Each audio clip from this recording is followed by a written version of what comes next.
These pictures I'm about to show you are very disturbing once you know the story behind them. These are pictures taken of the Children of God, now known as the Family. They were a radical Christian cult that hit their peak around the early to mid-70s. Around that time, they had about 10,000 members in dozens of countries around the world.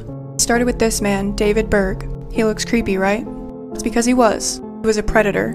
Justified pedophilia, incest, rape, abuse of all kinds.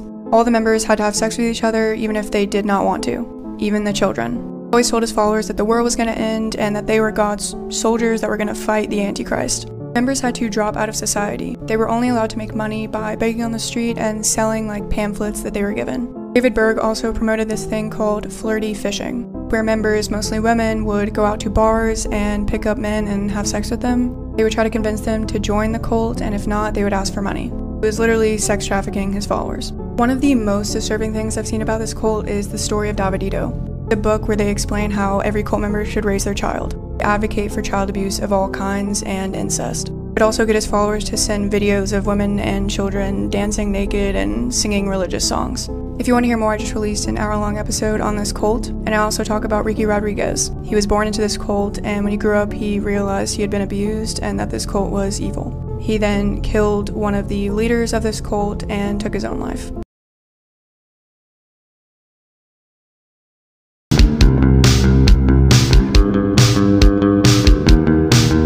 Who are you?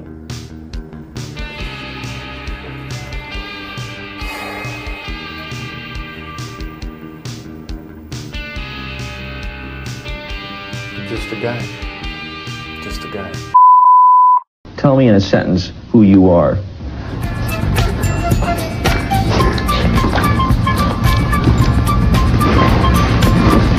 Nobody.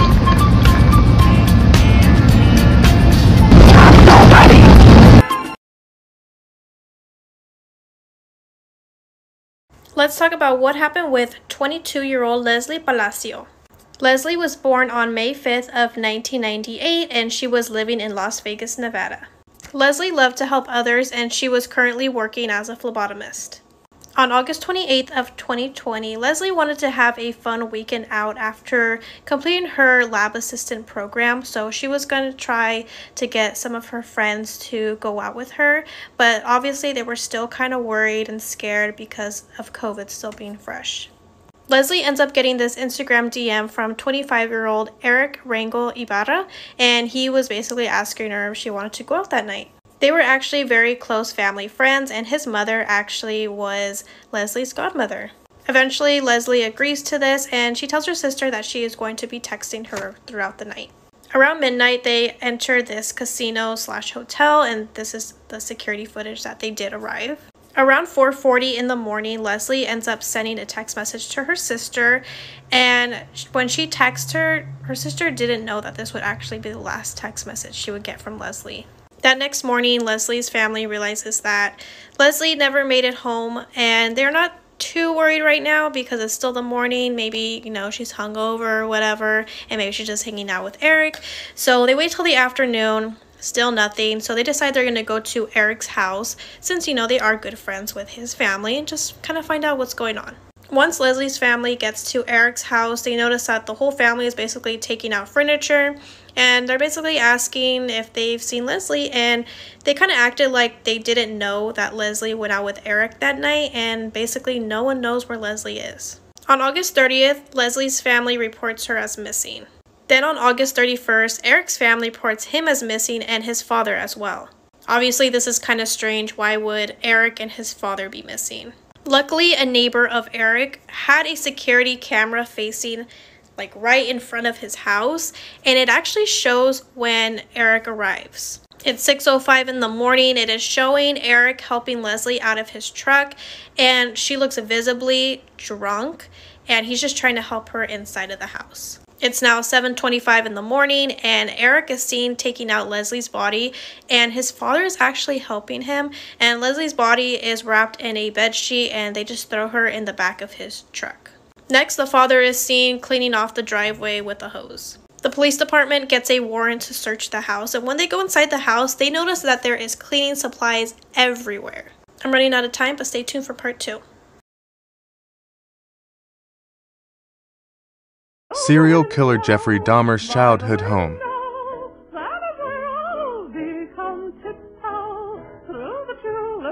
This is where he killed his first victim.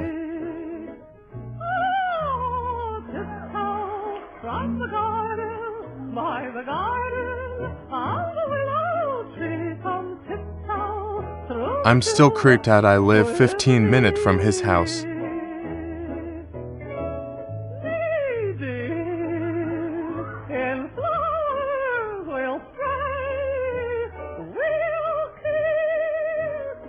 Cops ended up coming.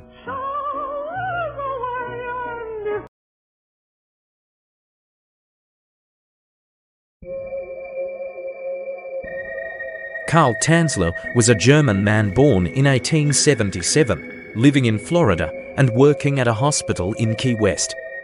In 1930, Tanzler first met with a patient, 21-year-old Maria Eleanor Milagro de Hoyos, who was being treated for tuberculosis. After meeting, Tanzler's obsession quickly began, and soon after, tuberculosis would take de Hoyos' life. Even in death, Tanzler's obsession remained. He regularly visited her grave, singing her songs, and even paid for her funeral. One night in 1933, almost 2 years after de Hoyos' death, Tanzler dug her up from her grave, taking her back to his home. Tanzler went on to live with the corpse of de Hoyos for several years, preserving her body through its decomposition. He replaced her skin with silk, gave her new glass eyes, and even stuffed her body with cloth and rags to keep the shape. Eventually, de Hoyos' sister and authorities would raid Tanzler's home after rumors began to spread. This raid led to the discovery of the body of de Hoyos. But Tanzler was never prosecuted of any crimes. He was released, and the case was dropped as the statute of limitations for the crime had expired.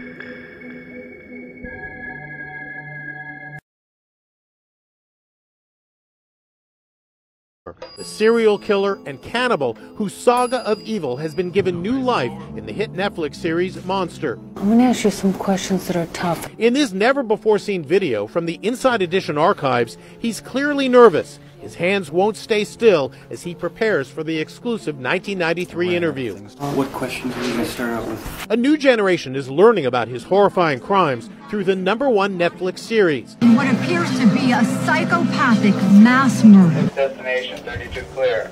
This world-exclusive interview took place inside the maximum security prison in Wisconsin, where he was serving 999 years. He was escorted by 3 prison guards.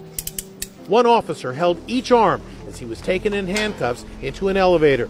Nobody was taking any chances with the most notorious killer in America. Dahmer was 33 when he told Nancy Glass about his twisted motive for killing 17 men. Not because I was angry with them, not because I hated them, but because I wanted to keep them with me. And as my obsession grew, I was saving body parts such as skulls and skeletons, and eventually I did turn to cannibalism. This is for you. He described how he picked up his victims in gay bars and brought them home. I'd have the sleeping pill mixture already prepared. The person would drink it, fall asleep, and that's when they would be strangled. And he made a startling admission about the evil urges that propelled him to kill. Do you still feel those same urges? Do you still feel that compulsion, that obsession?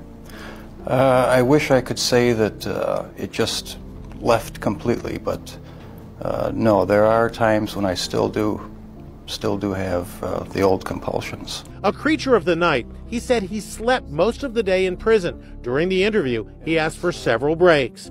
Can we cut the film here for a minute? Sure. Dahmer was murdered by another prison inmate just a year and 10 months after this interview. A form of justice he said he deserved. That's what I deserve. I deserve death. The murder of a beautiful young mum in an idyllic village caused a media sensation. And to the surprise of officers at the scene, her husband seemed to welcome the spotlight. O'Reilly's first TV appearance was alongside Rachel's parents. In this low-key lunchtime news interview, he put forward the theory of a burglary gone wrong. We all just discussions amongst ourselves, feel that she probably knew this person. The attack happened in the bedroom, and if it was just a random burglary, it was somebody she wouldn't know. So this eye closure is 1, 2, 3, 4, 5, 6, 7, 8, 9, about 9 frames, about a third of a second. So a blink is 1/20th of a second, just to lubricate the eyeball. When we close our eyes, we're distancing ourselves from the statement. So when we see an eye closure, what's often happening in parallel is a statement that the person doesn't want to be associated with. If it was just a random burglary, it was somebody she wouldn't know, and after a few blows to the head probably would recognise. But why kill her? He's reliving the moment. If we look at his hands, I can't find any other explanation for this gesture of smashing something into the floor. And you can almost see the growl on his face while he's doing it, of him reliving a moment where he was actually in the bedroom, he saw it happen, and he was doing the hitting. So we've got all these indicators clustering within about 5 seconds that make him prime suspect number 1. There was some bruising on her arm, so I feel that she would have put up some kind of a fight. If there's bruising on her arm, that would signal to me that she was blocking whatever was hitting her head. So the words he's using are blows, blocking, hitting, put up a fight. That's extremely graphic detail for a grieving husband to be using at this point. And notice he's saying the blows that I saw. The majority of the blows that I saw were to the back of the head and around the back of the ear. Why is he talking about blows? And blows are things, they're actions. And why is he talking about seeing them instead of talking about injuries that he saw on Rachel after she's been attacked? Is it a verbal slip that puts him at the scene? Come to me. Right. Mate, have you got anything on you that you shouldn't have? No, there's no weapons or nothing. Right, do you just want to undo your coat? Have you armed yourself? Yeah. You have? Have you stabbed yourself, mate? I can see blood on your hands. Yeah. Anywhere else? Just my chest, 4 inches in with a bread knife. Can we have a look? Yeah, and one on the stomach. I bled quite. Right, do you want to yeah. Can we go down no, just stay there. I just don't want to be in front of everyone. Alright, just round the corner. Just walking wounded at the minute. Alright, stand here. Stay here. Right, so, we're told, I know what's going to happen to you now, mate. Well, I know what's going to happen when you go to prison, obviously, again. Why, what have you done? Have you done something to anyone else? Yeah. What have you done? I've murdered 4 people. He's been calm and compliant, but he's got some stab wounds to his chest. They're not oozing blood, but he's saying that his family are inside and that he believes he has murdered them. Do you want to go? Are you alright for me to go in? Yeah.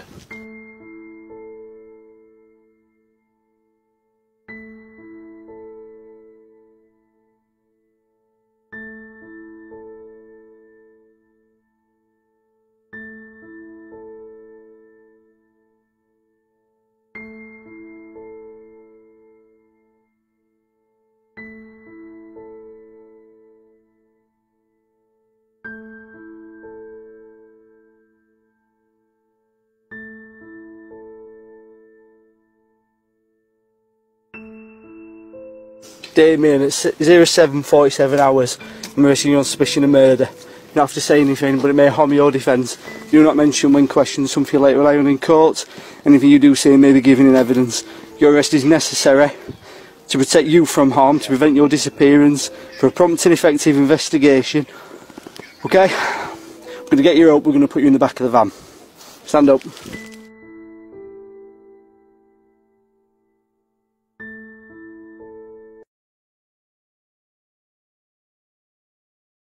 How young is the world's youngest serial killer? 20? 18? Even 15? This age reveal at the end of the story will shock you.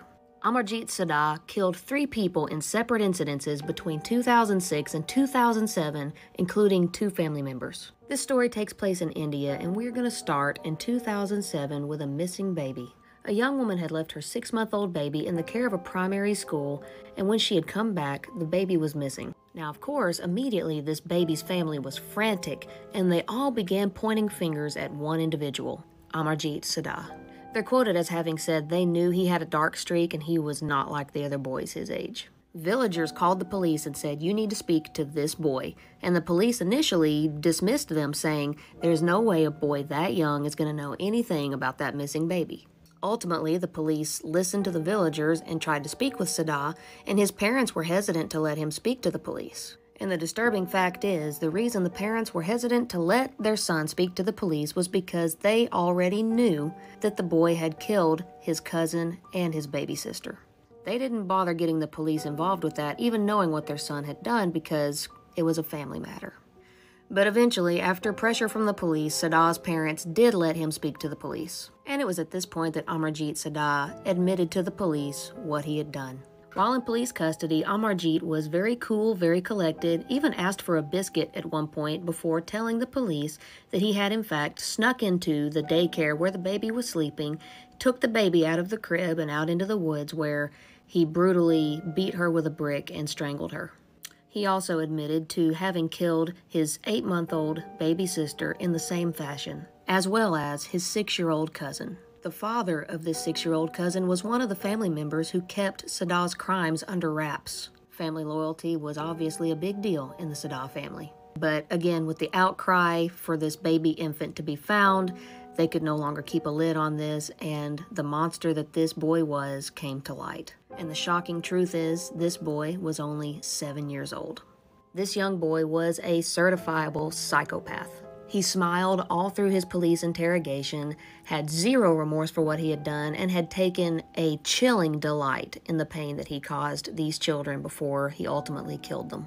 India does not allow children to be sentenced to death or to even be jailed, and so he was put into a children's home until he turned 18. Sadah was released, and to this day he is unaccounted for and on the loose.